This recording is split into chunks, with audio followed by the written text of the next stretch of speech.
Yang namanya nasihat itu bukan hanya untuk dinasihatkan saja kepada orangnya, namun yang memberikan nasihat harus mengamalkan dulu sebelum dia memberikan nasihatnya. Jangan hanya pandai memberi nasihat namun tidak bisa menjadi teladan dari nasihat yang dia sampaikan. Maka keteladanan itu sangat penting. Orang akan melihat dan akan mengamalkan apa yang menjadi nasihat seseorang jika orang itu melihat ada keteladanan dalam orang yang memberi nasihat.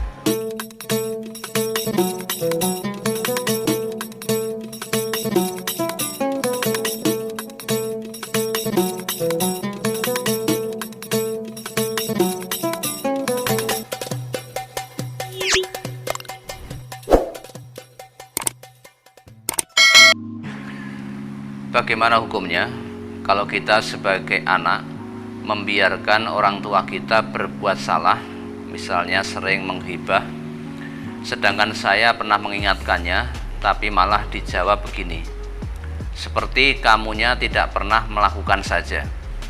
Dan bagaimana caranya agar saya bisa mengingatkan orang tua jika berbuat salah? Kalau anak melihat orang tuanya, tahu orang tuanya menyimpang dari aturan Allah, ya jangan dibiarkan, jangan didiamkan. Kalau kita sebagai anak tahu orang tua melanggar aturan Allah, melanggar aturan Rasulullah, ya diberikan nasihat dengan cara santun, dengan cara yang baik, sopan, tutur kata yang santun. Ya, kalau memberi nasihat kepada kedua orang tua, ya, ini sebagai anak, ya, jangan menurutku, karena orang tua biasanya tidak akan menerima. Kalau kita sebagai anak memberikan pelurusan, memberikan nasihat atas perbuatan keliru orang tua kita, kalau menurutku, Pak, ini menurutku ngene, ya itu keliru. Orang tua biasanya tidak akan menerima. Karena biar bagaimanapun di hadapan orang tua, kita tetap sebagai anak yang dianggap tidak lebih tahu daripada orang tuanya. Kalau kita mengatakan menurutku, orang tua biasanya akan menjawab, ngertimu apa to lele, ngertimu apa to nduk ono ngandani wong tua. Maka bagaimana? Ya, nasihati dengan ayat-ayat Allah, nasihati dengan hadis-hadis Rasulullah, dengan cara yang santun, tutur kata yang sopan, tidak membentak-membentak, tidak dengan nada tinggi. Lihat situasi dan kondisi hati orang tuanya dulu. Jangan baru ada masalah, kesel, lelah, penat, pulang dari kerja, terus kemudian ngerumpi, ghibah, langsung jenengan masuk di situ. Apalagi menurutku, nah, orang tua nggak akan terima, terus marah-marah. Lah kebetulan ketika panjenengan beri nasihat orang tua tadi jangan ghibah, orang tuanya juga sering mendengar nek putranya atau putrinya tadi juga sering rasan-rasan. Ya tentu apa yang menjadi nasihat panjenengan tidak akan diterima.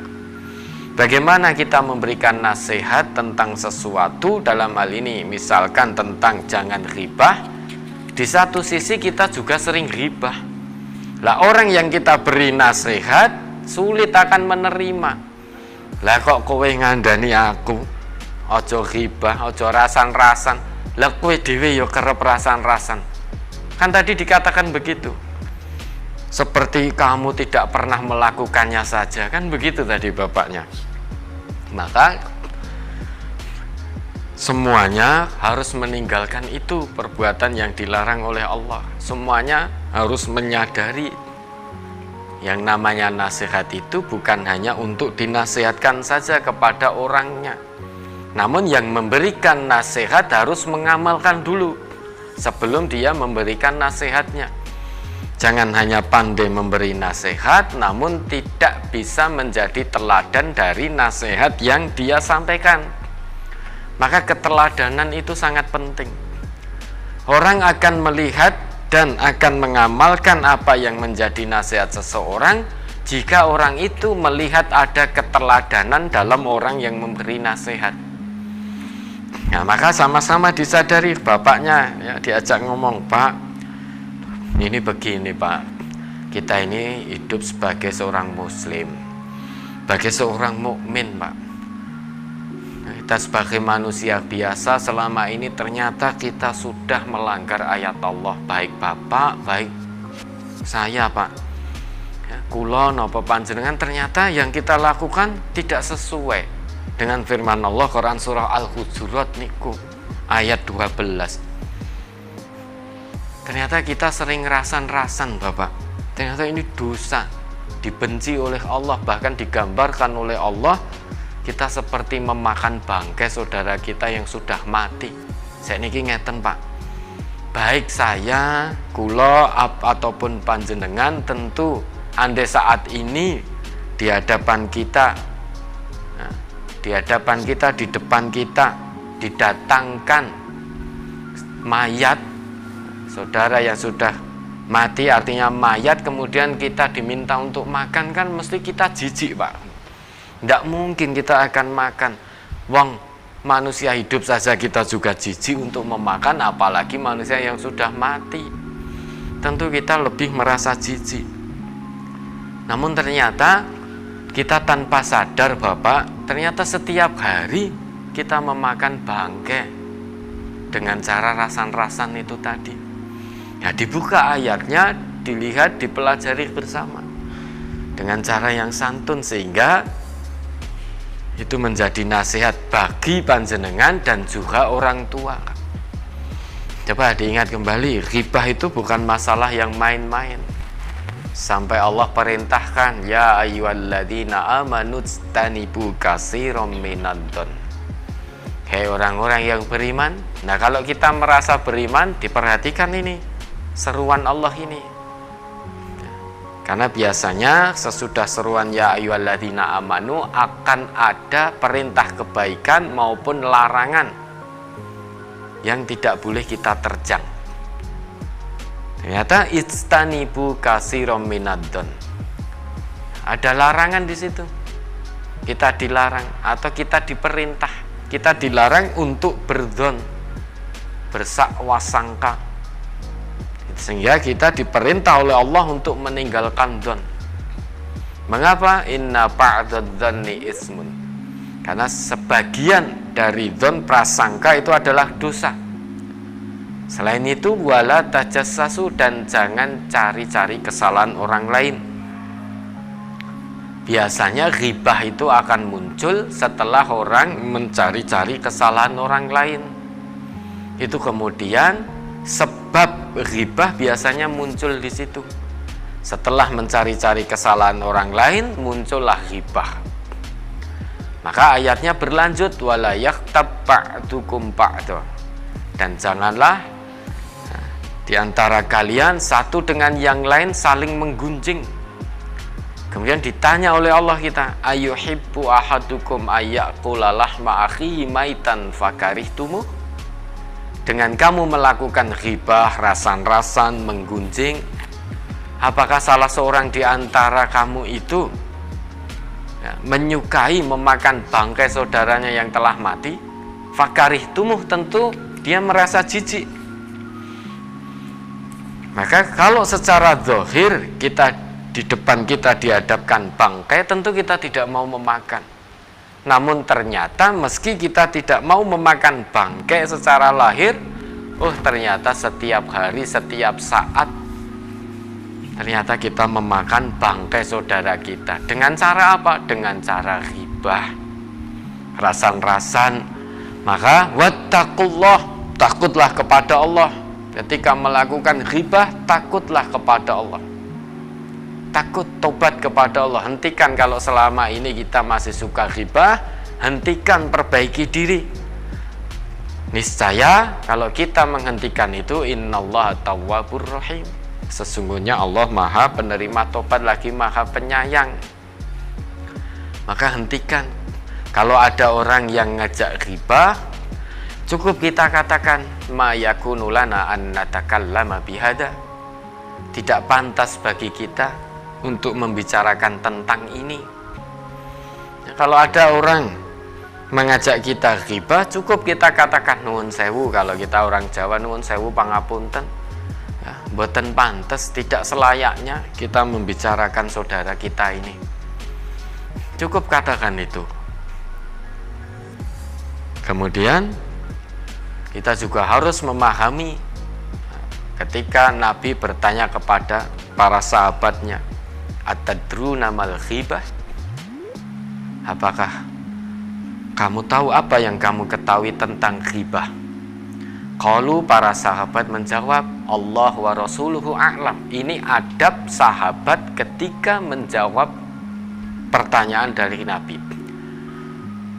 Meskipun beliau mengetahui, tetapi beliau menunjukkan adab kepada kita bahwa yang tahu hanya Allah dan Rasulnya.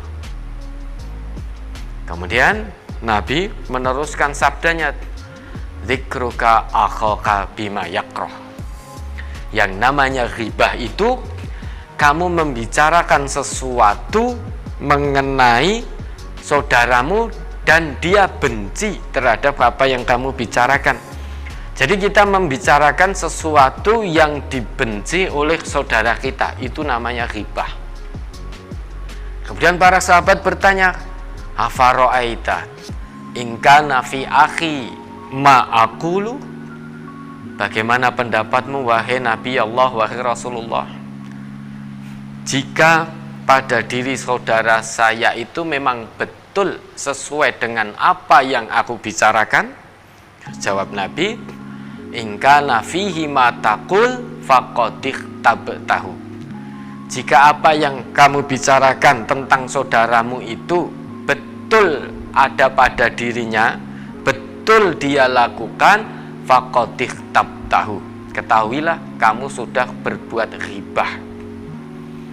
Jadi kita membicarakan aib saudara kita, padahal betul di situ ada pada saudara kita dan dia melakukannya, ketahuilah kita sudah berbuat ghibah.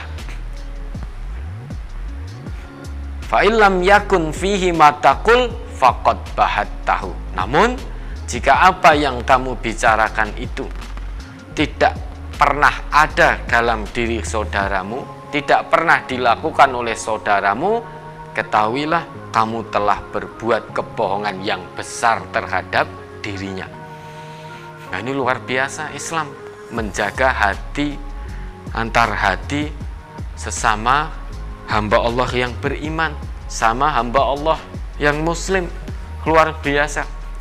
Sampai-sampai kita membicarakan sesuatu dan itu ada pada diri saudara kita, itu kita tidak boleh, itu dikatakan ghibah.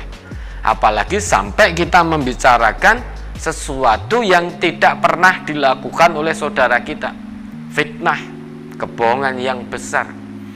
Ini dalam rangka Islam, ya,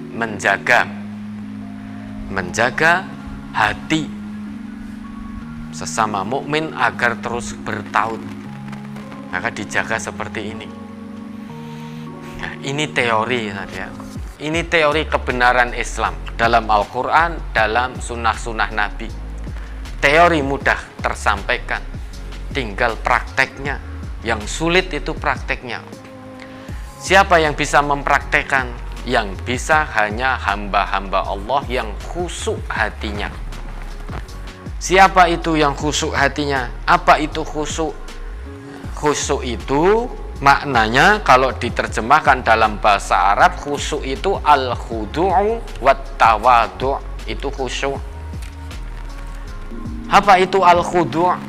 Khudu' itu berserah diri, jiwa dan raga secara total kepada Allah disertai dengan kerendahan hati, at-tawadu'. Maka al-khusyuk dimaknai al-khudu'u wat tawadu'.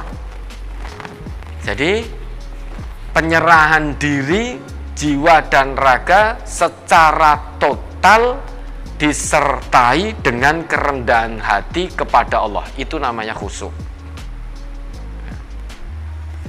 Nah, maka mari kita tanya nurani kita. Mungkin semuanya di antara kita ini pernah ghibah. Bahkan tadi mungkin sebelum kita kajian ini pun juga pernah melakukan ghibah tanpa kita sadari atau kita sadari. Segera kita bertobat kepada Allah. Nah, tadi kalau melihat orang tua sering ghibah, maka dinasehati, diajak untuk sama-sama membuka ayat Allah, membuka hadis-hadis Nabi, sehingga panjenengan yang memberikan, yang mengingatkan orang tua juga diingatkan oleh ayat dan hadis yang dibaca, ayat dan hadis yang dipelajari, sehingga sama-sama baik anak maupun orang tuanya sama-sama taslim kepada ayat-ayat Allah dan juga hadis-hadis Rasulullah. Ya, ada lagi.